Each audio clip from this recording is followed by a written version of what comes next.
Ribeira Brava.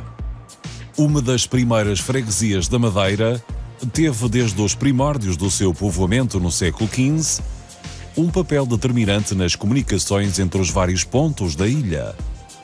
Das localidades a norte e a oeste, chegavam à Ribeira Brava as mercadorias que haveriam de ser transportadas por mar até ao Funchal e a toda a restante área leste da ilha. A Ribeira deu o nome à localidade e desde cedo se fez notar. O nome da Ribeira Brava advém da sua ribeira que passa no seu vale, proveniente da Serra d'Água. A Ribeira Brava foi, desde os primórdios do povoamento, este lugar, o chão da Ribeira, foi assolada por várias intempéries que causaram grande destruição, nomeadamente no século XVI e no século XIX, com o grande aluvião de 1808. Como era usual, uma das primeiras construções da localidade foi a capela dedicada a São Bento. Aqui foi construída uma primitiva capela, sede da freguesia, dedicada a São Bento. A igreja que nós podemos hoje observar no centro da Ribeira Brava é uma igreja do século XX, embora no seu interior possamos encontrar ainda elementos e espaços do século XVI, do século XVII e do século XVIII. A igreja matriz da Ribeira Brava conserva no seu interior importantes elementos do período manuelino. Na primeira metade do século XVI, 20% da produção regional de açúcar sairia da freguesia da Ribeira Brava.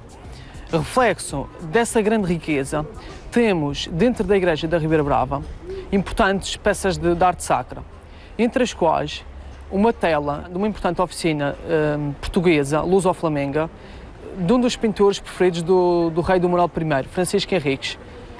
Essa tela é uma tela que representa a Virgem Maria com o menino, ladeada por São Bento e São Bernardo. Outra das obras de arte sacra muito importantes da Igreja Matriz da Ribeira Brava é a imagem de Nossa Senhora do Rosário, uma obra feita possivelmente numa oficina de Antuérpia e datada dos anos 20 do século XVI. Muito importante é também a pia batismal da Ribeira Brava, construída em pedra vulcânica da ilha, pintada com cores da época e decorada com temas e fábulas do imaginário medieval. Contém ainda importantes talhas de um dos maiores entalhadores madeirenses, Manuel Pereira, e também com o núcleo de pratas maneiristas no seu tesouro.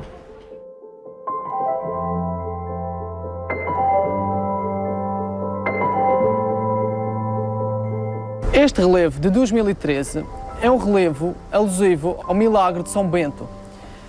No século XVI, a Ribeira ameaçava transbordar e assim destruir as casas e a igreja de São Bento da Ribeira Brava. O pároco, junto com a população, dirigiu-se para norte, para Montante, para o sítio da Bagaceira, onde hoje fica o Museu Etnográfico da Madeira. Aí atirou o báculo de São Bento por forma a apaziguar a Ribeira. Mais tarde, dias depois, consta que o báculo de São Bento foi encontrado no adro da igreja. A população atribuiu logo esse milagre à intercessão divina e santa de São Bento.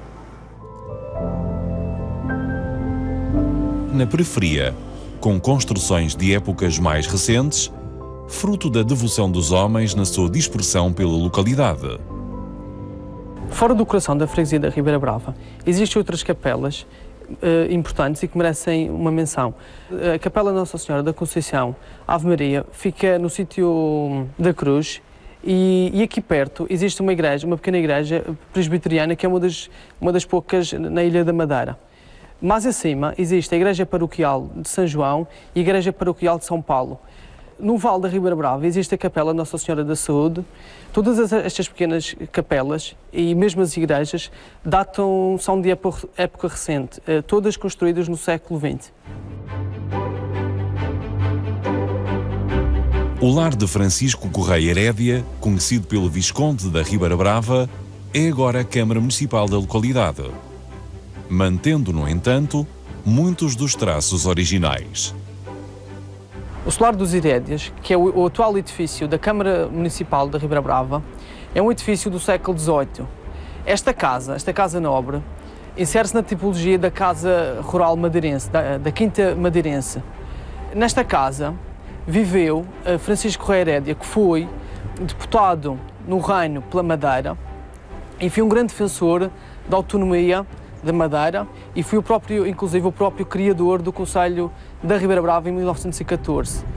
É também destacar no interior deste solar o belíssimo teto neo-mudéjar. Também é de destacar que este solar apresenta um brasão de armas da família. As construções militares que existem na freguesia contam com histórias de várias épocas. Um dos monumentos mais emblemáticos da freguesia da Ribeira Brava é o Forte São Bento. Este forte foi construído em 1708 e tinha uma linha de muralhas que se estendia quer para oeste, quer para este. Esta estrutura militar que aqui vemos é da arquitetura militar do século XVIII, o elemento mais bem preservado fora do Funchal.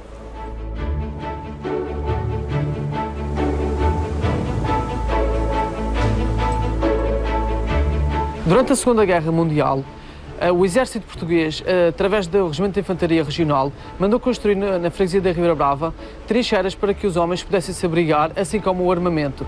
Foi construído junto ao cais a trincheira nascente e junto à Estrada Regional 222, que vai para o sítio da apresentação, outra trincheira. Durante muito tempo, com fluência de vários pontos da ilha, a freguesia desenvolveu-se e investiu no incremento das vias terrestres para complementar a via marítima que suportava a maior parte da economia da localidade. Já desde os tempos dos barcos, chamados barcos de carreira, o transporte por cabotagem, que a Ribeira Brava já era uma zona, como eu disse, aglutinadora. Acontece que depois, no início do século XX, depois da instituição do Conselho em 1914, procedeu-se a outro tipo de vias, que foram as vias terrestres, nas quais a Ribeira Brava apostou muito e veio ainda mais a cimentar o seu papel aglutinador. Isso potenciou muito pequeno comércio, comércio de várias qualidades, também construção civil, construção de novas casas, o que veio alindar este espaço e dar-lhe ainda uma maior notoriedade. Digamos que depois, com as novas acessibilidades, o centro da Ribeira Brava deixou de ter a importância que lhe era reconhecida, porque não havia possibilidade de aceder-se ao Funchal através do norte ou da costa de baixo sem que se passasse aqui no centro da Vila da Ribeira Brava. A partir do momento em que essa acessibilidade passou mais a norte da Vila da Ribeira Brava, aí passou a perder um pouco da sua influência. Sendo que a Ribeira Brava se manteve durante muito tempo como um espaço de férias da população de Funchal. Na minha juventude éramos muitos, portanto, eu costumo dizer que na nossa juventude cada família tinha à volta de 3 filhos, o que potenciava muito toda esta azáfama, nomeadamente no verão, quando vinham pessoas do Funchal, havia muitas pessoas do Funchal que vinham passar o verão aqui na Ribeira Brava. E se há algumas décadas as diversões eram mais simples que hoje em dia, eram também mais animadas e concorridas, com características mais saudáveis e com a fruição dos espaços ao ar livre. A Ribeira Brava era quase como se fosse um quintal. Portanto, nós brincávamos muito ali no lar da igreja. Nós chamávamos o passeio. Nas férias de verão e da Páscoa, especialmente vinha muita malta do Funchal para aqui passar férias, que era habitual. E então havia sempre nunca nos sentimos distantes do Funchal. E acho que foi a minha infância, ou a infância da minha geração aqui na Ribeira Brava, foi uma infância bastante feliz. Havia muito convívio, muitos eventos tipo jogos de futebol, uns bailinhos que se faziam no antigo, no saudoso Clube Desportivo da Ribeira Brava, que a sede era ali junto à igreja. O desporto que nós praticávamos mais era a bicicleta, o peão. Hoje em dia quase ninguém sabe o que é jogar ao peão. E o futebol. Nas férias organizavam-se sempre umas gincanas de bicicleta, umas provas de natação na praia no verão, Todo este ambiente era muito potenciador de uma sã camaradagem, de uma amizade que ainda hoje se perpetuou e se perpetua.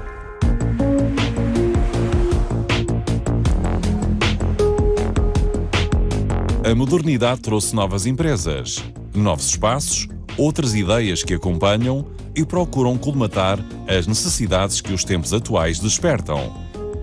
A SEN nasceu há cerca de 20 anos. Nasceu aqui na Ribeira Brava, na freguesia da Ribeira Brava, e nasceu numa área de 5 metros quadrados. Eu gostava das novas tecnologias, gostava de informática, os computadores eram um verdadeiro, autêntico mundo novo, mas o primeiro grande projeto e aquele projeto que mudou para sempre a vida desta empresa foi o software de gestão de parques de estacionamento. Foi aí que nós descobrimos que, ao invés de importarmos e vendermos cá dentro, podíamos criar e vender lá fora.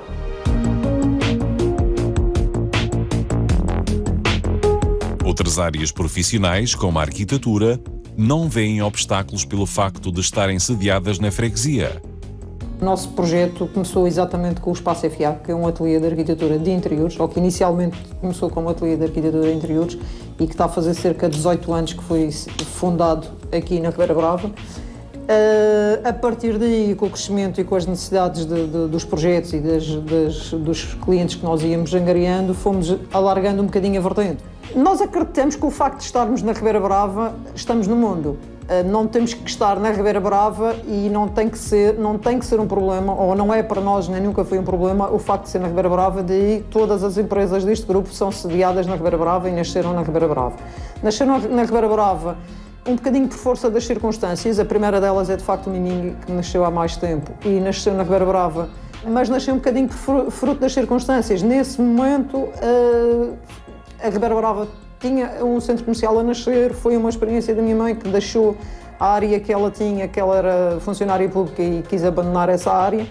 O facto do Miminho ter sucesso e de facto atrair pessoas de fora da Ribeira Brava e de haver muitos clientes que felizmente nós temos e que vêm de toda a ilha à Ribeira Brava consumir a nossa pastelaria, eu simplesmente só tenho uma explicação, que é a qualidade do produto. E estar na Ribeira Brava ou estar noutro sítio qualquer, as pessoas deslocam-se onde lá está. Na Ribeira Brava, começaram algumas das empresas que durante muitos anos foram referência na sua área, modernizando-se, investindo no conhecimento e criando novos conceitos. A Eletrosom começou em 1963, foi fundada pelo meu pai e pela minha mãe.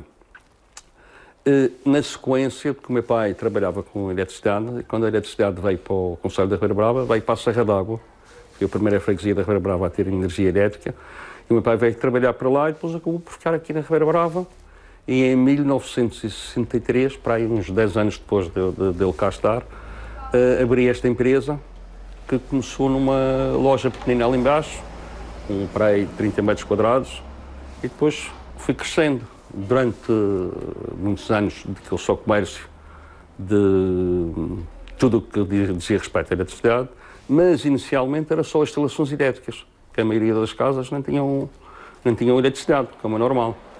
Aqui no Conselho da Ribeira Brava, São Vicente, Caireta, pela ilha toda. Até áreas mais tradicionais que souberam sobreviver ao tempo e inovar, sem nunca descurar as exigências do mercado interno e externo. A Provec nasceu primeiro pelo gosto do calçado e depois com o desejo de manter a tradição, mas usando a tradição, trazer coisas novas, inovar, procurar algo novo. Queremos sempre manter o tradicional, porque o tradicional também está-se a perder um bocado e nós queremos manter essa parte, garantir que o tradicional se mantém, que é feito como era feito antigamente, manter tudo o que era tradicional, mas tentar inovar, trazer coisas novas. Tanto é que o Provec é uma palavra que deriva do latim, que diz inovar, trazer algo novo, melhorar o antigo, e é essa mesma ideia do nosso projeto. Produzimos as botas regionais, que temos aqui neste lado, Depois, a partir das botas, começamos a fazer uns sapatos e temos também a linha mais recente, mais atual, que é para um público também mais jovem. Temos malas e alguns acessórios, como estojos, porta-moedas, coisas mais pequenas. Temos vendido também para o estrangeiro. De momento estamos com uma encomenda para Berlim, já mandamos para os Estados Unidos, França, Holanda. Temos tido uma boa recepção dos nossos produtos. Em alguns casos, as pessoas conheciam uma antiga marca que fazia trabalhos semelhantes e que vêm cá porque gostavam dos produtos e têm visto as nossas melhoras e querem também adquirir os novos produtos. Outros que vêm cá de férias gostam e encomendam quando eles estão por pouco tempo. Nós depois enviamos para lá. A música faz parte do desenvolvimento e da ocupação dos tempos livres de quem quer conhecer novos mundos, com a formação de um grupo de concertinas a nascer da curiosidade e da insistência de alguém que não desiste. 2004, se não me engano, foi quando fizemos um intercâmbio com o grupo folclórico da Casa do Povo de Vila Nova d'Anha, Viana do Castelo. Isso surge porquê? Porque estes intercâmbios nós conhecemos novas gentes, novas pessoas, novas culturas. E, por acaso, na altura, veio um grupo do Canário, cerca de 30, um grupo de concerteiras com cerca de 30 concerteiras, e achei aquilo maravilhoso. Comprei uma concerteira, trouxe-a para a Madeira, só que na altura era difícil de nós termos, e ainda hoje em dia é, termos alguém a ensinar concertina. Por exemplo, nos grandes centros já se ensina através de pauta, mas aqui na Madeira é só através do vídeo. Como tinha já amigos no continente, isto fruto dos intercâmbios que nós fazemos através do grupo folclórico, e fui lá e eles explicaram mais ou menos, eu comecei a aprender sozinho, depois comecei a criar um grupinho de concerteiras aqui na Casa do Povo. E continuamos com um grupo de 5 concerteiras, e tenho uma viola, tenho um rajão, e tocamos música popular, tanto faz madeirense como música portuguesa. A banda filarmónica é bem mais antiga, mas não se limita a tocar, pois, para além de divulgar a música, investe na formação de novos elementos, trazendo mais valias a todos. Esta banda surgiu em 1889, a 6 de maio, é o dia do Conselho, foi uma data estabelecida. Sabemos que antes desta data já existia um grupo no Conselho que tinha a prática da música filarmónica, contudo não havia uma data estabelecida e então foi estabelecido 6 de maio de 1889, atualmente temos 127 anos. A banda sempre teve uma escola de música, nos primeiros tempos era o único meio que a população local tinha para ingressar nesta arte.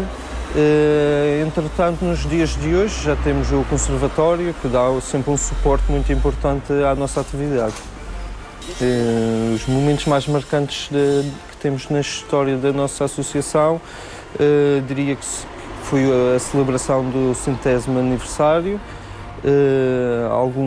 alguns intercâmbios com bandas fora da região, como em Leiria, também já fomos aos Açores, a Venezuela, são sempre momentos que marcam a nossa atividade.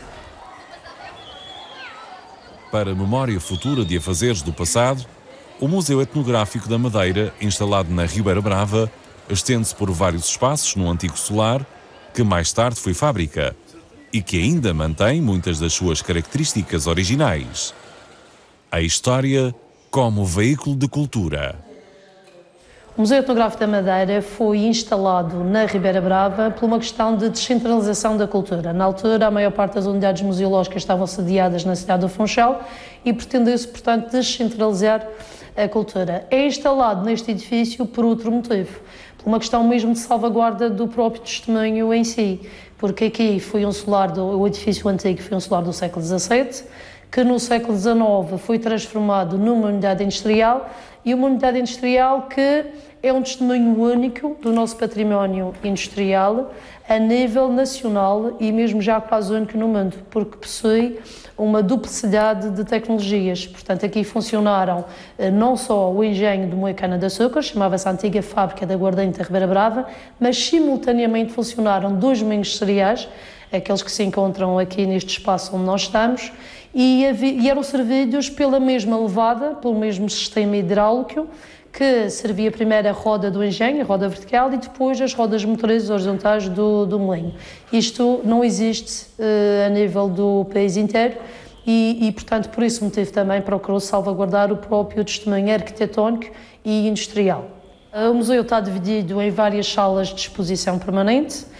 Temos os ciclos produtivos, temos os ciclos extrativos e depois temos 2 unidades domésticas, o quarto dormir e uma cozinha, uma reconstituição, obviamente. Temos ainda o comércio tradicional, a reconstituição de uma antiga mercearia, e temos a sala onde tem um apontamento sobre os transportes, quer de carga, quer de pessoas, e ainda uma tecedeira a trabalhar ao vivo na sala dos chamados instrumentos do linho, que é o ciclo do linho desde que é plantado até chegar ao teatro. Congregando o conhecimento para benefício das gerações vindouras. Num trabalho de recolha, aquisição e manutenção de peças originais que compõem o museu.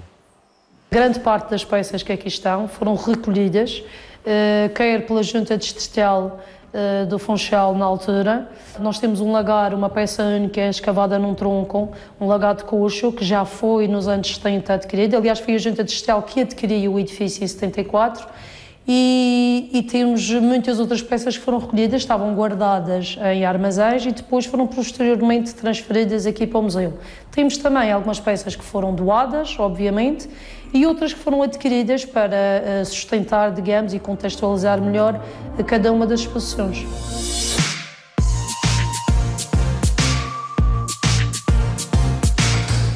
A notoriedade da freguesia é hoje evidente com a implantação do mais moderno complexo desportivo da Madeira. Uma área de 60 mil metros quadrados constituído por 2 campos de futebol, uma pista de atletismo, 2 cortes de ténis, 2 de padel e ainda um campo polidesportivo vocacionado para as modalidades de handball, basquetebol e voleibol. Implantado num vale com uma exuberante vegetação, este complexo oferece bonitos jardins, um circuito de manutenção com ciclovia e 2 espaços para crianças. Mas é na aposta no conhecimento e na investigação que a Ribeira Brava quer fazer a diferença no futuro. A Ribeira Brava já é conhecida, quanto mais não seja, pelo trajeto, pela orografia, pela poncha, não é? Pelo São Pedro, pelo famoso e fantástico Arraial de São Pedro. E agora há mais uma razão, também já conhecem, por causa da ACIN, porque fica lá situada. E nós tudo vamos fazer para que a Ribeira Brava continue a ser conhecida.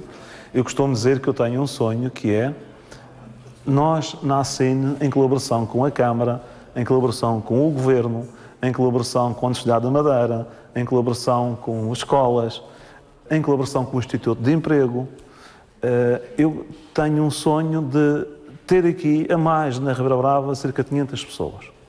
Quando nós tivermos aqui na Ribeira Brava mais de 500 pessoas a circular, malta nova, que vão aos bares, vão aos restaurantes, vão às lojas, andem na rua simplesmente, então acho que a Ribeira Brava muda totalmente e eu acho que isto é que é definir e criar uma estratégia para o concelho.